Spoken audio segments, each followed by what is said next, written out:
Good morning. Tandaan nyo, huwag mo damutan ng nanay, tatay nyo dahil sila ang nagpalaki sa inyo. Wala kayo kung wala silang dalawa. Oo, sumikap ang inanay nyo, ang tatay nyo hindi. Dahil hindi niya iniisip yung away, gulo ng bahay or tamaran ng asawa mo o lalaki o babae.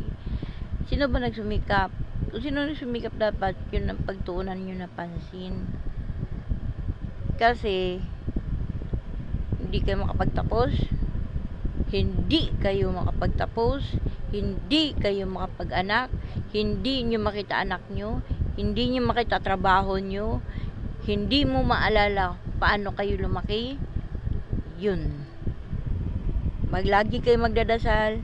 Yun ang nasa isip nyo, feeling you are free, you are behave, paggalang, kalusugan. Yun si Janet Rosalia. Kasi ayaw nyo mawala si tatay nyo, Janet Rosalia. Friend, tandaan nyo, kayo pag naasawa, kahit patay na asawa nyo, pilido pa rin ang asawa mo ang nandyan. Friend, hiwalay nga kayo, pero ang asawa mo, ang apelido mo sa'yo pa rin. Hindi pa rin mawawala ang apelido ng anak mo dahil mahal mo anak mo.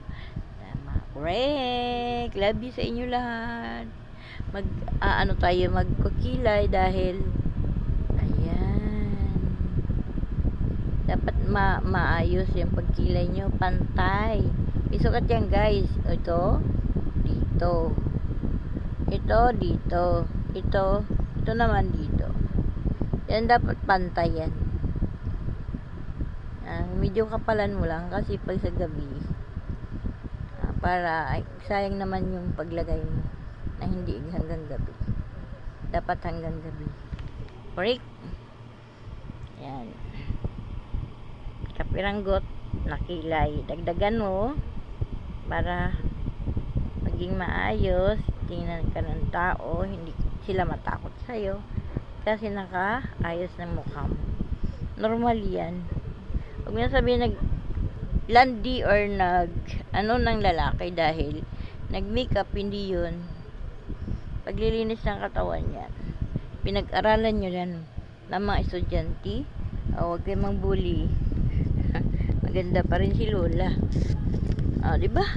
Love you too sa inyo lahat. Mama, ang pag-aasawa, tandaan nyo, ang apelido ng asawa nyo nandyan pa rin sa inyo.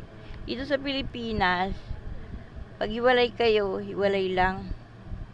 Doon na Bacolod, Palawan, Maynila o abroad, Canada o US, dito sa Pilipinas. Pero dalam niya mo pa rin ang apelido ng asawa mo dahil kasal kayo. Hindi, wala po dito katulad sa abroad.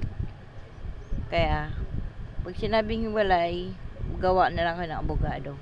Okay, may kontrata kayo, ganitong hiwalay nyo. So, pwedeng alaga ng anak, pero nandun pa rin ang prinsipyo ng tatay kung wala na. Anak na lang, anak. Thank you for watching. Love you.